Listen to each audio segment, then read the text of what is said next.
teman-teman, selamat datang di video AMM di segmen BGP yang hari ini kita akan ngebahas tentang prioritization dengan William Hanjaya yang merupakan seorang manajer di Systemic Indonesia. Yuk kita simak.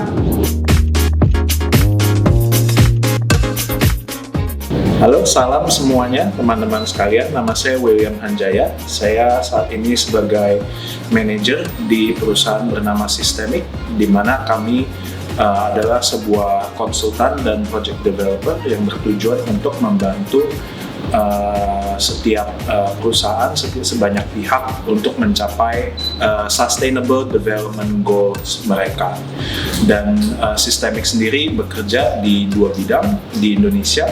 Yang pertama adalah sustainable land use atau penggunaan lahan. Yang kedua adalah circular material dan circular resources, di mana di Indonesia saya sendiri terlibat dalam pengembangan sistem pengelolaan sampah di Indonesia. Hari ini kita akan berbicara mengenai yang namanya Pareto Principle atau bisa juga disebut 80-20 rules. Prinsipal ini artinya adalah 80% impact yang ingin kita capai berasal dari 20% effort kita. Nah, kita tahu sendiri kita sebagai leader seringkali dihadapi oleh banyak sekali opsi-opsi, banyak sekali inisiatif-inisiatif atau proyek-proyek yang ingin dilakukan. Bagaimana kita dapat memprioritaskan banyak pilihan proyek-proyek ini? Pareto Principle mengatakan bahwa kita harus mencari proyek-proyek yang memiliki impact setinggi-tingginya dan effort yang semudah-mudahnya. Karena sekali lagi 80% dari impact didapat dari 20% effortnya. Nah, sekarang kita harus bertanya, apa sih yang dimaksud value itu dan apa sih yang dimaksud effort itu? Value itu sendiri dapat diukur berbagai cara. Kalau kita lihat misalnya sebuah startup atau sebuah perusahaan ya, value itu bisa berarti profit, gitu kan. Sebuah bisnis ingin mencapai profit yang setinggi-tingginya. Bisa juga kalau masih startup belum profit, kita ingin melihat revenue atau jumlah user, gitu. Jadi sebenarnya value itu dapat terukur. Kalau di NGO juga bisa saja sebuah impact, gitu kan. Impact mungkin bisa kualitatif berdasarkan feedback dari pengguna atau dari stakeholder NGO organisasi itu sendiri. Effort juga sama, dapat diukur berdasarkan dengan beberapa cara. Contohnya, apabila kalian ingin mengerjakan sebuah project, mungkin project itu membutuhkan sebuah tim terdiri dari 3 orang atau 5 orang. Jadi itu jelaskan manpower. Bisa juga diukur dari segi waktu. Mungkin sebuah project membutuhkan 6 bulan, 1 tahun, atau membutuhkan uang, gitu, resource. Jadi sekali lagi kita ingin mengukur potensi value itu sendiri dan mengukur potensi effort itu sendiri. Yang perlu berhati-hati di sini adalah untuk memastikan kita mengukur value dan effort itu dengan tepat dan tidak bias terhadap hanya opini kita sendiri.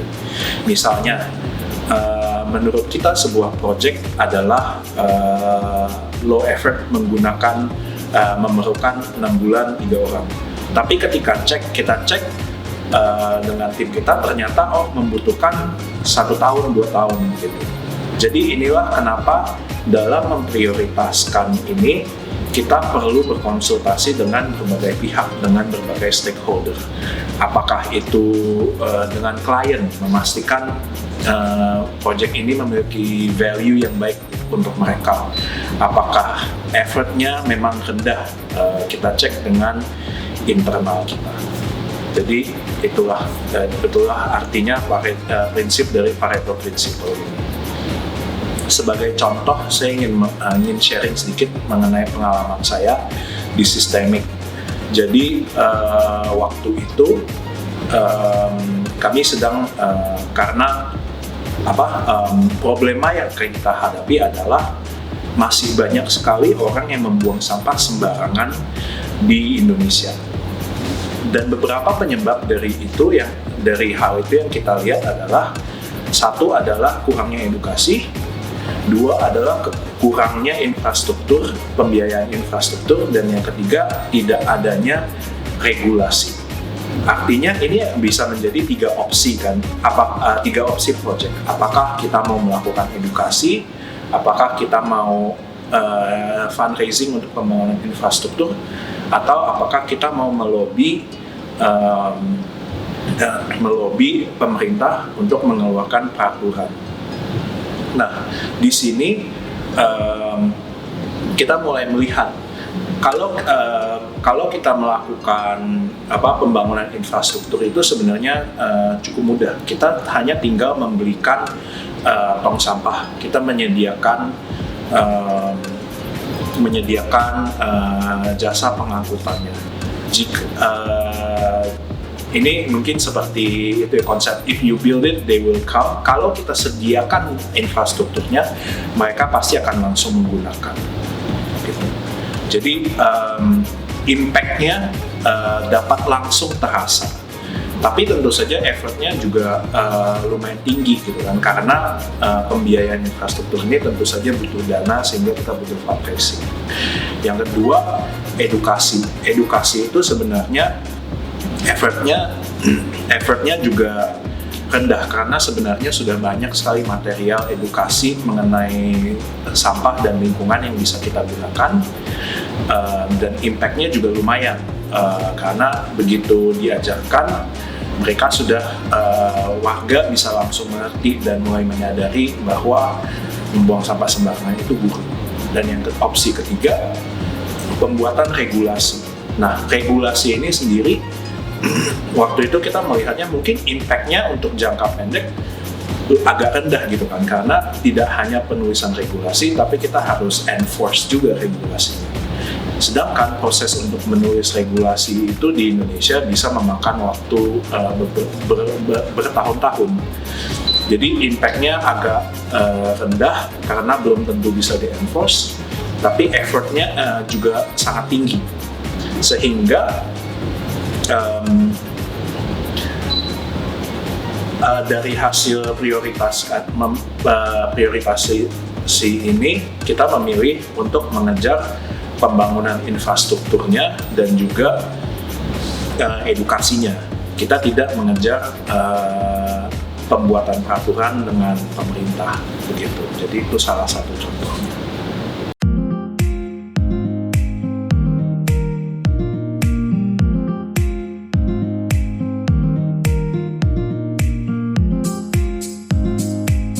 Jadi untuk memastikan kita terus mengikuti 80-20 rule ini, hal yang paling bagus adalah menggunakan tools ini secara berkala. Jadi kalau tools ini jangan hanya digunakan satu kali di awal, tapi secara berkala, periodik, kita melihat lagi apakah inisiatif yang kita prioritaskan itu sudah benar, apakah kita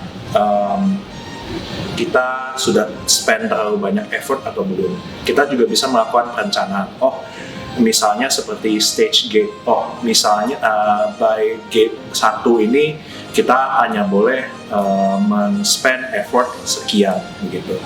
Pastikan juga bahwa dalam proses review ini kita involve stakeholder yang lain. Apakah itu dari klien, apakah dari itu tim kita sendiri, agar memastikan sekali lagi kita tidak bias. Namun kita juga harus mengingat bahwa sebenarnya effort ini juga ada banyak cara untuk kita mempermudah pencapaiannya. Misalnya bisa saja kalau kita tidak bisa, kalau effortnya tinggi untuk tim kita sendiri, kita bisa saja outsource, cari third party, cari orang yang lebih ahli yang untuk mereka effortnya lebih rendah gitu. Jadi terus cari ide-ide untuk mengurangi effort yang diperlukan.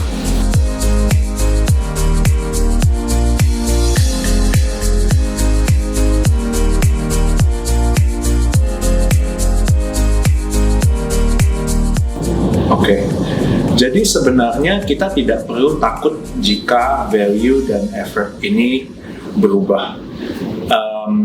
Yang penting sebenarnya adalah jika value itu meningkat, seharusnya prioritas kita masih lebih bagus. Hal-hal yang mungkin membuat value dan effort ini berubah biasanya adalah faktor eksternal ya. Misalnya sebuah stakeholder baru masuk ke dalam proyeknya karena ada satu stakeholder yang tambahan yang penting dan mungkin objektif mereka berbeda, tentu saja pasti akan mengubah prioritas kita. Sebenarnya beberapa minggu lalu ini memang kejadian dalam proyek saya.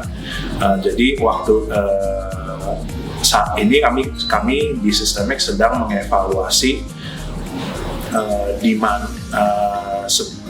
satu atau dua kota baru di mana kami dapat mengimplementasikan program pengolahan sampah yang baru. Pada awalnya kami sudah memilih satu kota, begitu, di mana kami melihat kira-kira effortnya di sini rendah karena pemerintahnya sudah menerima kami, fundingnya sudah ada, kliennya sudah setuju, jadi value-nya juga ada. Namun tiba-tiba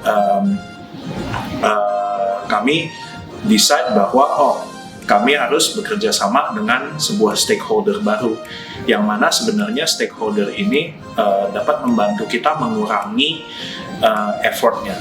Tapi stakeholder yang baru ini memiliki prioritas di kota yang nomor 2 gitu. Jadi kami harus mengubah dari prioritas kami dari mengevaluasi kota yang pertama ke kota yang kedua.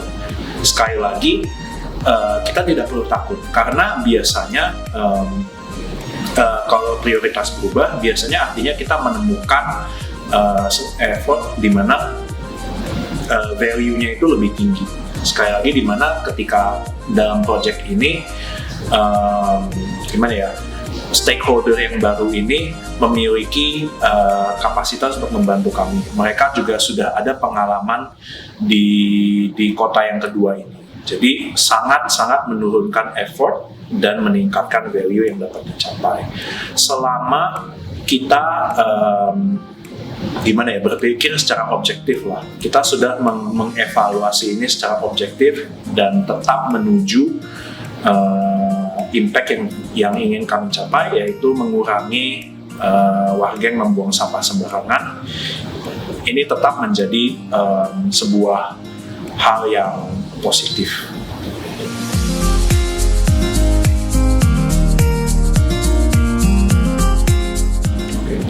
Tough moment dalam memprioritaskan itu kembali lagi ke dalam project yang saat ini sedang aku kerjakan, yaitu memilih kota mana yang kami dapat memulai sebuah proyek pengolahan sampah baru ya. Jadi waktu itu juga sebenarnya kami memilih antara dua kota juga, yang mana sebenarnya ketika kami lihat value-nya itu value atau impact yang bisa dicapai itu lumayan mirip dan effortnya juga lumayan mirip gitu. Jadi pada akhirnya kami ya rely kepada gut feeling aja sih, kira-kira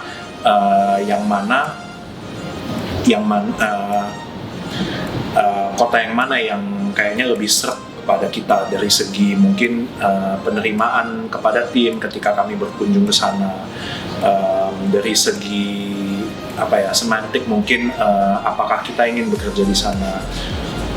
Dan ini sebuah keputusan yang berat karena kalau kita berkunjung ke sana, kedua kota ini sangat butuh project kami. Banyak sekali sampah yang masih tidak terangkut dan tidak terkelola di sana. Banyak sekali pemukiman kumuh, pantai-pantai dan sungai-sungai yang penuh dengan sampah. Jadi sangat tough bagi kita untuk mengambil keputusan pergi ke kota yang satu dan tidak ke kota yang lainnya. Dan di sini saran saya adalah ya kembali lagi percaya saja dengan lebih baik kita membuat satu keputusan dan maju daripada kita tidak memprioritaskan dan menjalankan dua-duanya dan pada akhirnya kita kewalahan dan impact-nya tidak dapat dicapai. Lebih baik lebih memfokuskan diri pada satu opsi pasti bisa lebih efektif dalam mencapai value-nya itu daripada kita harus membagi. Dan sebagai leader, tentu saja kita harus percaya diri bahwa kita telah melakukan evaluasi yang seobjektif mungkin dan mengikut sertakan semua stakeholder. Apabila nanti prioritasnya berubah, seperti yang saya katakan tadi, tidak usah khawatir karena ya memang artinya prioritas baru itu nanti memiliki value yang lebih tinggi. Tapi sekali lagi lebih baik kita mengambil langkah pertama itu dan maju dengan prioritas pertama kita.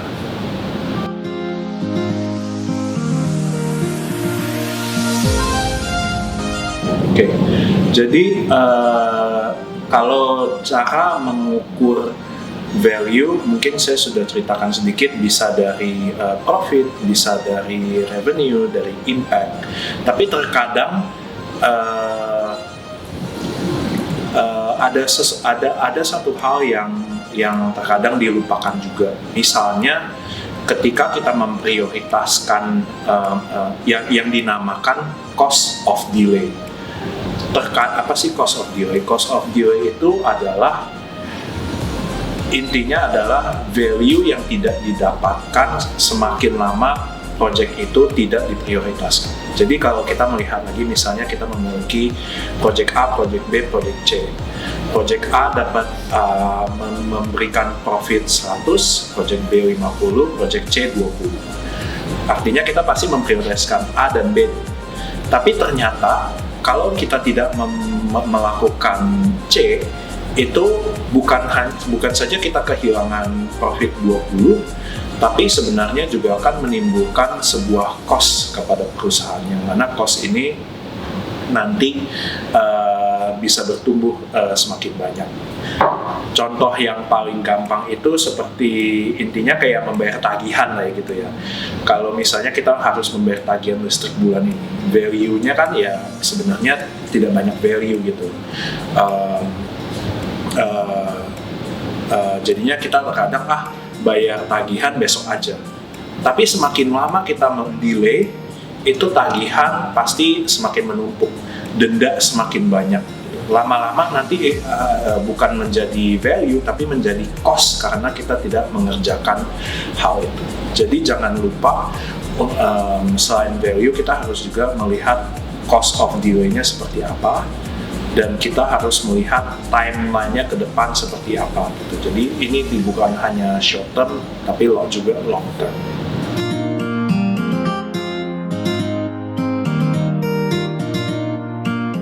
Okay. Ini pasti adalah sesuatu situasi yang setiap leader pasti akan menghadapi. Saran saya adalah kembali lagi lihat evaluasi kita terhadap value dan impact itu, value dan effort, pastikan kita telah melakukan evaluasi secara seobjektif mungkin dan kita telah involve seluruh stakeholder untuk memastikan kita menerima semua input. Kemudian ya let go aja gitu. Yang terutama adalah kita maju dan melakukan action daripada kita selalu stuck di dua pilihan itu dan sama sekali tidak maju. Sebagai leader kita yang penting adalah mengambil langkah, memutuskan prioritasnya dan menjalankannya itu dengan sepenuh hati. Begitu.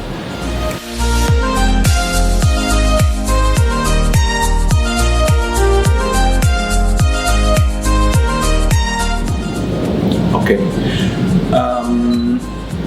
Yang ingin saya katakan pertama adalah jangan khawatir. Kita juga sebagai leader, kita tidak di-expect untuk tahu semuanya.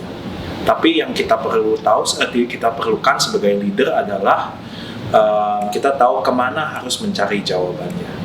Apabila kita tidak bisa mengukur effort, tidak apa. Evaluasi value dan effort ini tidak perlu dilakukan secara langsung. Jadi kita juga bisa membuat hipotesa awal, kemudian kita cek lagi. Kita bisa interview expert. Kita bisa interview misalnya project tim-tim sebelah. Apakah sudah pernah melakukan project yang mirip-mirip. Jadi itu sekali lagi cari saja, kita bisa mencari stakeholder lain yang mungkin bisa memberikan input terhadap seberapa sulit sih effort ini bisa dilakukan. Contohnya kembali lagi kepada project pengolahan sampah kami ya. Tadi saya sudah menceritakan di mana kami memilih untuk tidak memprioritaskan penulisan regulasi dengan pemerintah karena menurut kami sulit. Tapi ternyata sebenarnya itu sulit karena kami tidak memiliki expertise. Maka sebenarnya effort itu bisa dikurangi dengan cara meng-hire sebuah expert dari policy itu sendiri gitu. Jadi dengan bantuan anggota tim yang baru itu, effortnya lebih rendah dan impact-nya bisa ditinggikan. Jadi sekarang setelah kita belajar apakah itu Pareto Principle atau 80-20 Rule, saya ajak teman-teman untuk selalu rajin menggunakan prinsip ini. Setiap kita mendapatkan tawaran proyek baru, setiap kita mendapatkan tawaran inisiatif baru, kita evaluasi bersama-sama. Apakah proyek ini mendukung impact atau value yang ingin kita capai? Apakah proyek ini membutuhkan effort yang bisa kita berikan secara make sense gitu. Jadi